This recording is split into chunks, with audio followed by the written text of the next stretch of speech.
आप देख रहे हैं देश लाइव, देश की आवाज। अस्सलाम वालेकुम। दयाल इश्क में अपना मकाम पैदा कर, दयाल इश्क में अपना मकाम पैदा कर, नया ज़माना नए शुभ शाम कर। आज जो यहाँ जिनका सम्मान हुआ है, ऐसे लोगों का कि जो अलग अलग फील्ड के अंदर, कोई एजुकेशन, कोई हॉस्पिटल, कोई समाज सेवा, जो पूरे गुजरात को जिसकी ज़रूरत है, ऐसे यहाँ पर अलग अलग संस्था से जुड़े हुए लोगों का सम्मान हुआ है। मैं दिल की गहराइयों से उनका सम्मान करता हूँ और आज खास करके आज इस प्रोग्राम में खास उपस्थित रहे से जनाब यासुद्दीन शेख साहब, यूनुस भाई पटेल साहब, पान भाई, सीए साहब, लाखानी साहब, रफीक भाई, अलग अलग हमीद भाई, सबका बहुत बहुत, साहिब रेजी साहब, सबका बहुत बहुत शुक्रगुजार करता हूँ। खास करके जिन्होंने ये प्रोग्राम रखा है, ऐसे इस्लामिक एजुकेशन फाउंडेशन के हमारे गुलाम भाई जुनेजा, कि जिन्होंने जिनकी मेहनत, मैं समझता हूँ 1 महीने पहले उनका फ़ोन आया था कि आपको एक प्रोग्राम में आना है। प्रोग्राम कोई रखते हैं, कोई प्रोग्राम करना होता है तो बड़ी मुश्किल होती है, लेकिन मैं गुलाम भाई जुनेजा और उनकी पूरी टीम को बहुत बहुत मुबारकबाद देता हूँ कि इन्होंने जो लोगों का यहाँ सम्मान किया है वो काबिल तारीफ है। आज जिस तरह से कोई संस्था काम करती है, चाहे एजुकेशन में या मेडिकल क्षेत्र में, तो उनके लिए यहाँ सम्मान होना, वो ट्रस्ट के संचालक जो है उनको यहाँ बुलाकर सम्मान करना, मैं समझता हूँ ये पहला प्रोग्राम मैंने अहमदाबाद में देखा है। मैंने कच्छ गया था, कच्छ में हाजी जुम्मा भाई रायमा ने भी ऐसा एक प्रोग्राम किया था कि अलग अलग इदारों के 40 से 50 अलग अलग संस्थाएं थी, वो तमाम संस्था वालों का उन्होंने सम्मान कच्छ के अंदर किया था। वहाँ यासुद्दीन शेख साहब और मैं गया था। उसके बाद मैंने अहमदाबाद में पहला प्रोग्राम देखा है। मैं फिर से एक मरतबा गुलाम भाई जुनेजा और उनकी पूरी टीम को मुबारकबाद देता हूँ। खास करके आज हमको सबको ज़रूरत है एजुकेशन की, और एजुकेशन से जुड़े हुए सब लोग यहाँ बैठे हैं। लेकिन ये संस्था जो काम करती है कि जो MBBS पढ़ना है, जिसको डॉक्टर बनना है और डॉक्टर बन के उनको विदेश में भी जाना है, तो उसके लिए भी ये संस्था उनको पूरी तरह से सरकारी सहाय हो, गवर्नमेंट की जो सहाय होती है वो, या कोई पर्सनल बैंक से, उनके लिए पूरी तरह से जो इनकी टीम काम करती है वो मुझे जानकारी है। इसके लिए क्योंकि लोग मुझे आते तो मैं इनके पास भेजता था कि आप ये संस्था से जाओ और वहाँ पे इनको आपको पूरी जानकारी मिलेगी। तो आज हम लोग, कोई डॉक्टर बनता है तो डॉक्टर बन के पूरे समाज की सेवा करता है, कोई शिक्षक बनता है एजुकेशन में तो वो भी एक शिक्षक बन के पूरे समाज को संवारता है। तो अलग अलग फील्ड के अंदर जो आदमी को जो शौक होता है वो आदमी इसमें कामयाब होता है। दुख इस चीज़ का है, मुझे आज थोड़ा देखता हूँ कि कुर्सियाँ पीछे बहुत खाली है, कुछ कुर्सियाँ सब भरी होनी, क्योंकि इतना अच्छा सम्मान का कार्यक्रम है। यासू भाई ना मुझे बात करते थे, कभी कोई कव्वाली या मुशायरे का कार्यक्रम होता तो सब भरेला होता पीछे तक। तो ये चीज़ों में हमारे में आज अब सुधरने की जरूरत है। आज भी हम नहीं सुधरेंगे तो कब सुधरेंगे? इतना अच्छा प्रोग्राम है कि जिनका सम्मान होता है उनकी तालियों से इनका सम्मान करना चाहिए, लेकिन पीछे कुर्सियाँ खाली है। मुझे दुख होता है कि हम आज की एजुकेशन की बात करते हैं, लेकिन एजुकेशन से हम लोग पीछे हट रहे हैं, इस तरह का ये हो रहा है। लेकिन कोई बात नहीं, नई जनरेशन जो जिस तरह से पढ़ती है, मुझे बहुत उसका फक्र है कि जो आजकल के जो बच्चे पढ़ते हैं, अभी 12वीं क्लास का भी रिजल्ट आया, आज 10वीं का भी आया, काफ़ी बच्चे पास हुए, फर्स्ट क्लास पास हुए हैं। उनके सबको मैंने टेलीफोन करके कई लोगों के नंबर थे, मैंने उनको सबका सम्मान किया है। तो हमारे अंदर जिस तरह से आज एजुकेशन की भूख तो जगी है, ये हमारी नई जनरेशन पढ़ती है, माँ बाप भी उनके बच्चों को पढ़ाने के लिए बहुत मेहनत कर रहे हैं। अच्छी से अच्छी स्कूल के लिए, उनके एडमिशन के लिए हमारे पास आते हैं कि अच्छी कॉलेज के अंदर एडमिशन चाहिए हमको, अच्छी स्कूल के लिए एडमिशन चाहिए, कोई माउंट कार्मेल के लिए करेगा, कोई लोयला के लिए करेगा। ऐसे अक्सर हमारे पास लोग आते हैं, टेलीफोन करते हैं, लेटर भी मैं लिख देता हूँ। लेकिन आज हमारे को जो जिस तरह से ज़रूरत है अच्छे स्कूलों की, हमारे पास स्कूल अच्छी है आज, रफ़ीक भाई है, ऐसे और भी बहुत सारी संस्थाएं हैं जो अच्छी स्कूलें चलाते हैं, लेकिन आज हमारे पास जिस तरह से ये माउंट कार्मेल या कोई भी लॉयला या जेवियर्स, इस तरह की हमारे को स्कूलें खोलने की ज़रूरत है। आज हमारे को एजुकेशन, हायर एजुकेशन से लगाकर माध्यमिक का सब एजुकेशन हमारे को अच्छी से अच्छी स्कूलों में बच्चों को पढ़ाने हैं, लेकिन हमारे पास जितनी संख्या में स्कूलें होनी चाहिए इतनी स्कूलें हमारे पास आज भी नहीं हैं। तो हम लोग यही कहेंगे कि आने वाले दिनों के अंदर हमारे सबके लिए अच्छी स्कूलें हो, अच्छी कॉलेज हो, अच्छी यूनिवर्सिटी बने, जिससे हम हमारे बच्चों को, और ख़ास करके यहाँ बात हो रही है मुस्लिम समाज के बच्चों के लिए, और मुस्लिम समाज के बच्चों के लिए जिस तरह से ये संस्था फिक्र कर रही है, ये मेहनत कर रही है, और यहाँ बैठे हुए जो संस्थाएं वो काम कर रहे हैं, वो भी यही बेस पे काम कर रहे हैं, तो मैं उनको भी बहुत बहुत मुबारकबाद देता हूँ। और ख़ास करके मैं उनको, जुनेजा भाई को ये कहूँगा कि सरकार की कोई भी स्कीम हो, अगर आपको ज़रूरत पड़े, गुजरात गवर्नमेंट के साथ कोई जगह पर टाइप करना है, कोई काम है एजुकेशन के सिलसिले से, या कोई लोन उनको चाहिए, तो अल्पसंख्यक नाणा विकास निगम है सरकार का, उसके अंदर भी आपको जहाँ ज़रूरत पड़े तो मैं, यासू भाई और हमारे और जो टीम के लोग हैं हम आपके साथ आएंगे। जो स्टूडेंट को पढ़ना है आगे, उसको लोन चाहिए गवर्नमेंट की, तो उसके लिए हम पूरी तरह से सरकार के अंदर जो भी स्कीम है उसकी पूरी तरह से मदद करेंगे। और आज एजुकेशन के साथ दीन और दुनिया हमारे दोनों की ज़रूरत है। हमारे लिए हमारा दीन, हमारा मज़हब भी इतना ही ज़रूरी है कि हमारे को उसको भी नहीं छोड़ना चाहिए, क्योंकि आज जो तकलीफ़ें पड़ रही है हमारे को, हम भटक गए तो तकलीफ़ें पड़ रही है। तो अल्लाह से ये भी दुआ करते हैं हम लोग कि आने वाले हमारे सबके लिए जो खैर के फैसले हो, हिंदुस्तान हमारा अमन व अमान शांति से आगे बढ़े, हमारा गुजरात, हमारा अहमदाबाद तरक्की करे। और ज़्यादा कुछ नहीं कहते हुए फिर मैं हमारे गुलाम खान और उनकी टीम को मैं बहुत बहुत मुबारकबाद देता हूँ। मुझे एक और भी कार्यक्रम में जाना है, तो यासू भाई मेरे बात शायद बोल रहे तो हम लोग को और कार्यक्रम में जाना है, तो मैं फिर से एक मरतबा आप तमाम लोगों का बहुत बहुत शुक्रगुजार करता हूँ। खुदा हाफिज़, जय हिंद। ये परों को खोल जमाना उड़ान देखता है, परों को खोल जमाना उड़ान देखता है, जमीन पर बैठ के क्या आसमान देखता है। खुदा हाफिज़, जय हिंद, जय भारत। अस्सलाम वालेकुम वरहमतुल्लाहि वबरकातुहू। अल्हम्दुलिल्लाहि रब्बिल आलमीन वस्सलातु वस्सलामु अला रसूलिल करीम सल्लल्लाहु अलैहि वसल्लम। आज जुनेजा भाई की टीम की जानिब से गुजरात के अनमोल रत्नों का स्वागत किया गया। ऐसे कार्यक्रम में शामिल होने का मौका मिला तो मैं अपने आप को बहुत खुशनसीब समझता हूँ। पूरी जुनेजा भाई की टीम को मेरी तरफ से बहुत बहुत मुबारकबाद।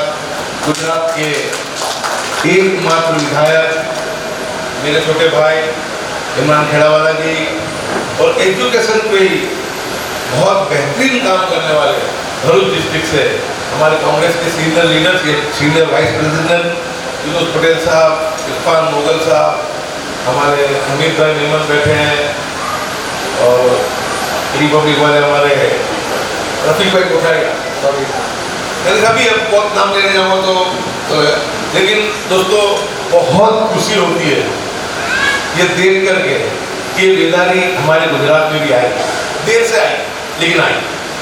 क्योंकि जब साउथ के राज्यों को हम देखते हैं तो वहाँ पे तो ये काम बहुत पहले से चल रहा है, बहुत पहले से, लेकिन यहाँ पे कुछ सालों से बहुत बेहतरीन काम शुरू हुआ है। और आज जिन लोगों को लेके तो चुन करके कि जिनकी खिदमत है, जो लोग आज अगर मैं खिदमत करता हूँ या इमरान खेड़ावाला करे या यूनुस भाई करे तो हमको तो वोट भी लेना है, लेकिन आप लोगों को तो सिर्फ कुछ नहीं, अल्लाह से जज़ा लेंगे। आप बहुत बेहतरीन अंदाज में, बेहतरीन तरीके से आप समाज को जो ये खिदमत कर रहे हो, मैं मानता हूँ कि ये अवार्ड उसके सामने कुछ नहीं है। इंशाअल्लाह हश्र के मैदान में जो आपका अवार्ड मिलेगा वो इससे बड़ा अवार्ड मिलेगा। ये खिदमत बहुत बड़ी खिदमत है, ये पूरी नई जनरेशन को इस तरीके से उभारा जाए।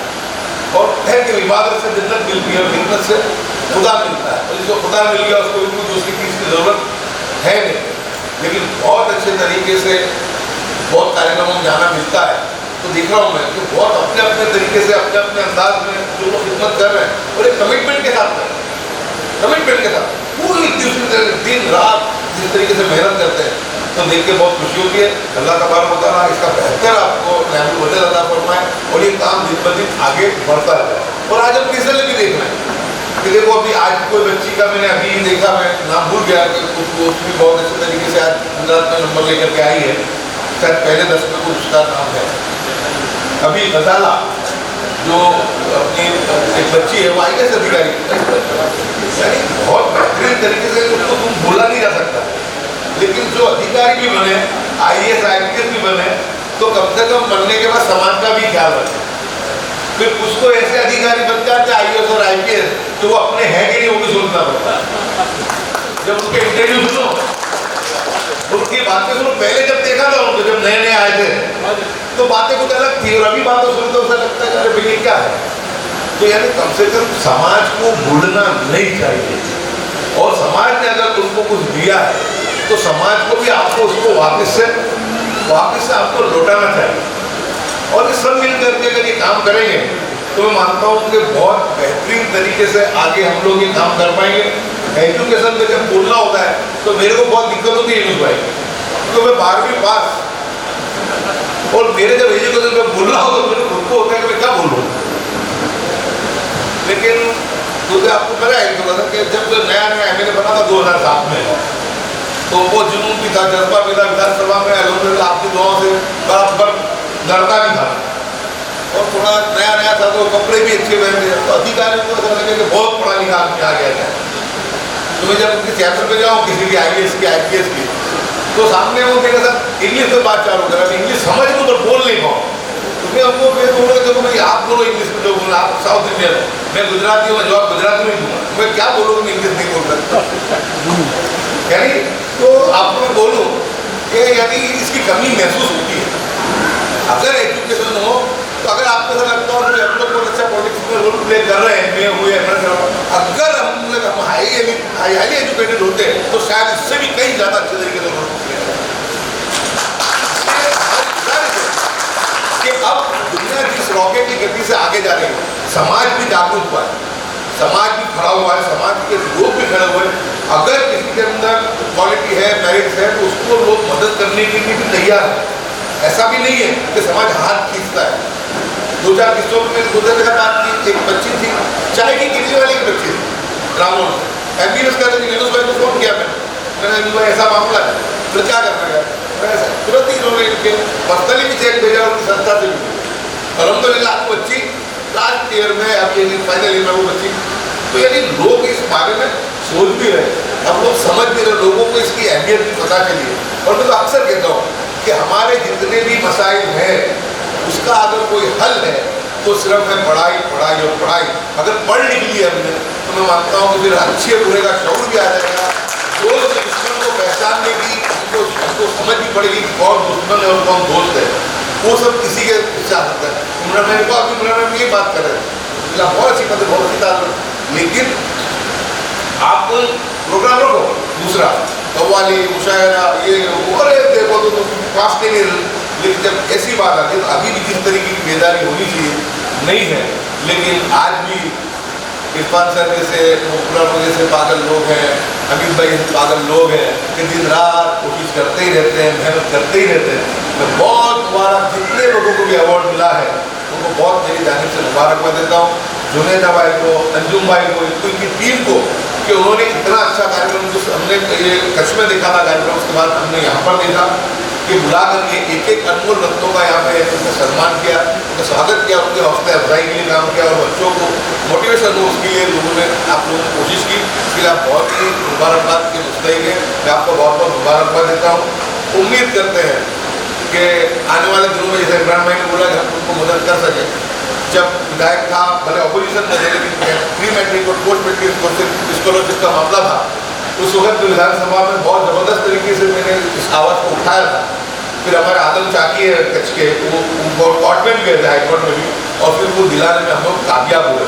और लास्ट स्टेप जो हुआ तो पुराना आदम फाउंडेशन से हायर एजुकेशन के लिए जो लोन्स वगैरह मिलते थे उसको भी बंद करने का काम आज के जो हुक्मरानों ने किया है।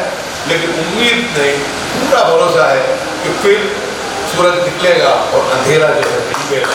और अगर ऐसा कुछ मौका मिला तो इसी मौलाना आज़ाद फाउंडेशन को वापस से चालू कराने के लिए और आप लोगों की जो डिमांड है और हमारा जो दिया हुआ वोट है उसका मुआवजा लेने के लिए फिरोज पटेल, इमरान खेड़ावाला और गयासुद्दीन दिल्ली में जाने तैयार है। लेकिन दुआ करें, हमने हमारी कोशिश कर ली, हमने हमारी मेहनत कर ली। अब फैसला तो अल्लाह का है और फैसला जो 4 तारीख को आने वाला है, तो हम उम्मीद भी रखते हैं कि इंशाल्लाह ज़रूर से खैर आफियत का भलाई का फैसला आएगा और उसको आएगा तो अच्छे तरीके से काम कर पाएंगे। तो काम करने की अगर दिल में जज्बा हो, सलाहियत हो या कोशिश हो तो काम होता है।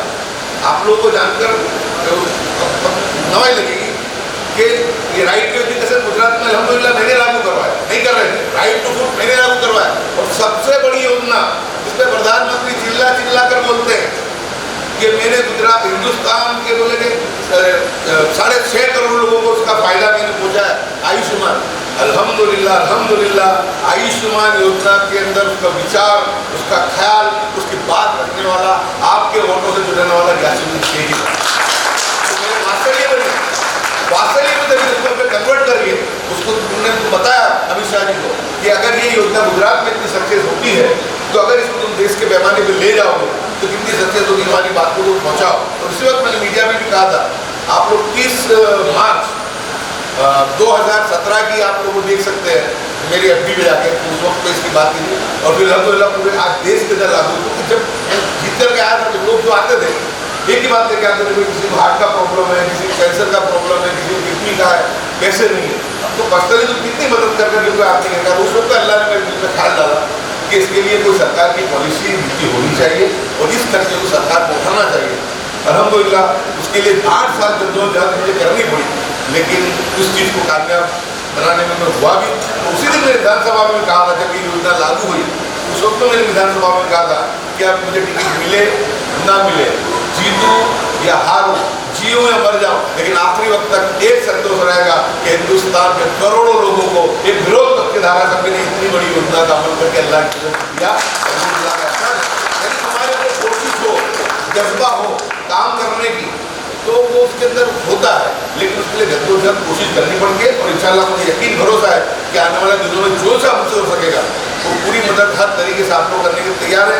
तो थोड़ा बहुत ज़्यादा ले उसके माफ़ी चाहता हूँ। फिर से एक बात, अंजुम भाई जुनेजा साहब, अंजुम भाई की टीम को बहुत बहुत मुबारक। और जितने लोगों को भी अवार्ड मिला स्कूल में जाने से बहुत बहुत मुबारक। आपने बुलाया, वो बात भूलने का मौका दिया, उसके लिए आपका भी बहुत बहुत शुक्रिया। आप अपने मिशन में आगे बढ़ते रहिए, कोशिश करते रहिए, जद्दोजहद करते रहिए। इंशाल्लाह आपकी जद्दोजहद कभी भी रहेगा नहीं जाएगी। आपकी मेहनतों का फल हमको आज गुजरात में दिखने लगा है और आने वाले दिन में इससे बेहतरीन दिखेगा। इतनी बात करके अपनी बात को पूरी करता हूँ। जय हिंद, जय भारत, जय जय Hind. Thank you so much. अस्सलाम वालेकुम रहमतुल्लाहि व बरकातहू। प्रोग्राम काफ़ी लंबा चला और आई कैन अंडरस्टैंड कि अभी हमें जितना जल्दी हो सके उसको वाइंड अप करना हर कोई चाहता है, तो ज़्यादा वक्त नहीं लूँगा, 2-5 मिनट के लिए बात करूँगा। शुरुआत में पूरी टीम जो है, गुलाम भाई है, अंजुम है और उनकी जो तमाम टीम है, उनको दिल से मुबारकबाद देता हूँ इतना बेहतरीन कंसेप्ट सोचने के लिए, इतने ज़बरदस्त तरीके से इसको एग्जीक्यूट करने के लिए। और तमाम गुजरात के जो लोग खिदमतगुजार लोग हैं, चाहे वो एजुकेशन है, हेल्थ है, वुमेन एम्पावरमेंट है, या हर डिपार्टमेंट के लोगों को यहाँ पर इन्वाइट करने के लिए उन्होंने बेहतरीन काम किया है। जैसे मैंने कहा, बहुत ज़्यादा बात नहीं करूँगा, फिर बात करते हैं एजुकेशन का इम्पोर्टेंट, उसके रिलेटेड सारी चीज़ें, बहुत सारी बातें हुई, तो रिपीट करना जो है वो ठीक नहीं लगेगा। बड़ी हर जगह पे मैं एक बात हमेशा कहता हूँ कि दुनिया में वो कौमों ने तरक्की की है जिन्होंने ज़माने के साथ अपनी रफ्तार को मैच किया है। जो लोग अपनी रफ्तार को मैच नहीं कर पाए, पीछे रह गए, वो हमेशा से पीछे रह गए। बहुत सारे एग्जाम्पल है, पर जैसे मैंने बोला, मैंने वादा किया था 5 मिनट से ज़्यादा नहीं लूँगा। आप चाहें तो स्पेन का हिस्ट्री पढ़ सकते हैं, जहाँ पे 800 साल तक मुसलमानों ने राज किया है, वहाँ पे इस्लाम ख़त्म हो गया। उसके बहुत सारे रीज़न है, उसमें एक रीज़न सबसे बड़ा ये था कि उन्होंने वक्त के साथ में अपने आप को स्पीड मैच नहीं किया। अभी बात हो रही थी बहुत सारी चीज़ों की, तो कौम के जो बच्चे हैं उनके अंदर कामयाब होने की सारी सलाहियतें मौजूद है, चाहे वो स्किल है, चाहे वो क्रिटिकल थिंकिंग है, हार्ड वर्क है, सब कुछ है। लेकिन दो जो सबसे बड़ी चीज़ें हैं जिसकी कमी है, जो मैंने नोट किया इतने सारे लोगों को मिलने के बाद, वो है, एक है डिसिप्लिन और दूसरा है माइंडसेट। ये दोनों चीज़ों की सबसे ज़्यादा कमी है। मैं क्रिटिकल थिंकिंग की बात कर रहा था, एक बड़ा अच्छा एग्जांपल मुझे याद आ रहा है। 2008 के अंदर जब मैं बॉम्बे में कॉर्पोरेट सेक्टर के साथ में जुड़ा हुआ था, तब एक केस स्टडीज हमने किया था एक नया फोर व्हीलर कंपनी इंडिया की मार्केट में आया था, वॉक्सवैगन, जिसको आप लोग जानते हैं वॉक्सवैगन ब्रांड। वो WB से शुरू होता है वॉक्सवैगन, लेकिन बोलने में उसको वॉक्सवैगन कहा जाता है। तो वॉक्सवैगन का ऑफिस था बैंड्रा इसमें BKC कॉम्प्लेक्स में। वहाँ पे एक बार कंपनी को एक कंप्लेन आया। कंप्लेन ये आया कि किसी ने 2-3 महीने पहले गाड़ी खरीदा था और कस्टमर ने कंप्लेन किया कि आपकी गाड़ी जो है वो हमने खरीदी है, सब कुछ ठीक है, लेकिन एक ही प्रॉब्लम आ रहा है। कस्टमर ने लिखा कि मैं रोज़ रात को डिनर के बाद आइसक्रीम खाने के लिए फैमिली के साथ बाहर जाता हूँ।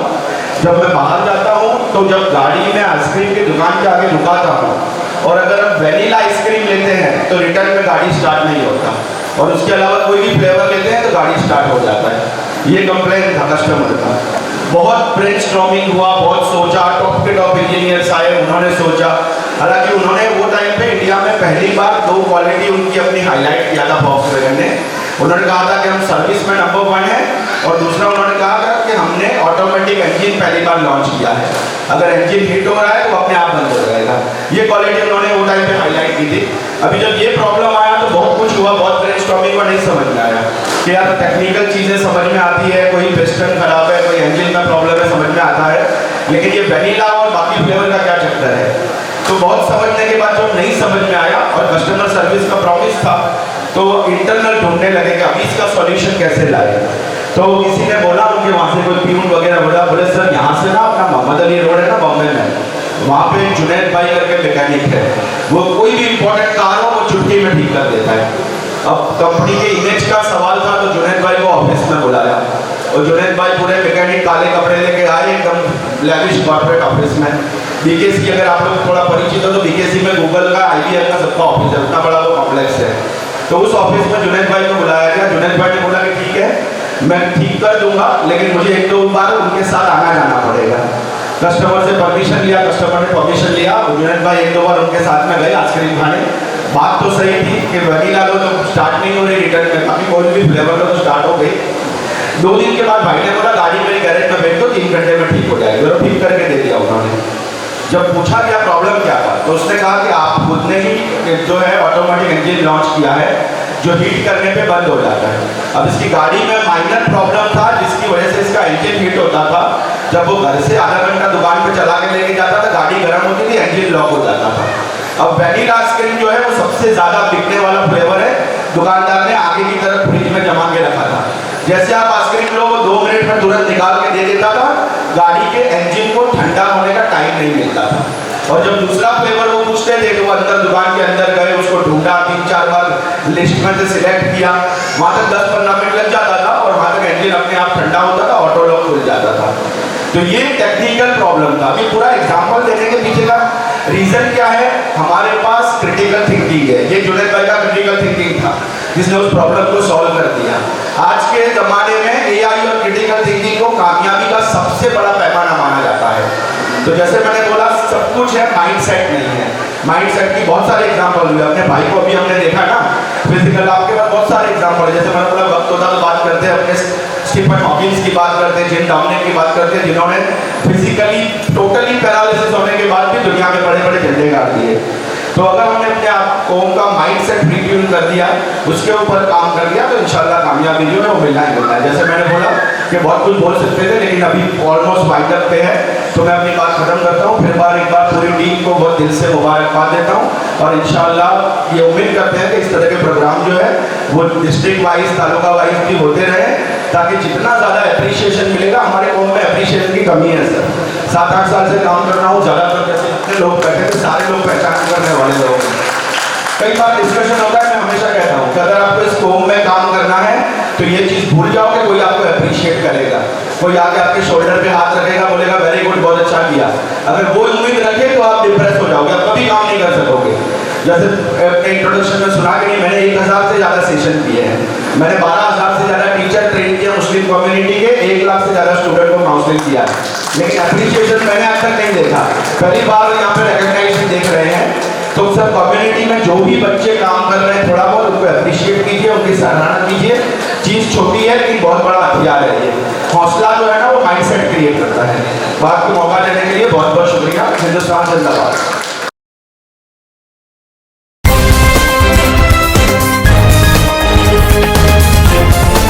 देश और दुनिया की तमाम छोटी और बड़ी खबरों के लिए हमारे चैनल को सब्सक्राइब करना न भूलें और बेल का बटन जरूर दबाएं।